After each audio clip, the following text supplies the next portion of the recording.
રામ રામ ને Sitaram ડાયરાને welcome to my દેશી mini vlog. આજે હતી ઉત્તરાયણ અને આરાધ્યાને લેવાતા પતંગ।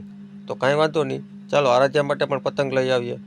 તો હું અને આરાધ્યા ધીમે ધીમે પતંગ લેવા માટે હાલતા થયા અને રસ્તા ઉપર હાલતા હાલતા આરાધ્યા તો ધીમે ધીમે હાલતી દોડવા માંડી, કારણ કે ભાઈ એને તો પતંગ લેવાતા અને નાનકડા બાળકોને પતંગ લેવા માટેની ખુશી કંઈક બીજી જ હોય છે।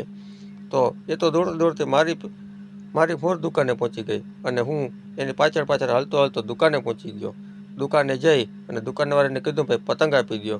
તો દુકાનવાળાએ આરાધ્યાને પતંગ આપી દીધા। આરાધ્યા તો પતંગ હાથમાં લઈ અને કારણ કે ભાઈ નાનપણમાં પતંગ હાથમાં આવે એટલે મજા જ કંઈક બીજી હોય પતંગની, પતંગ ઉડાડવા થાય એને।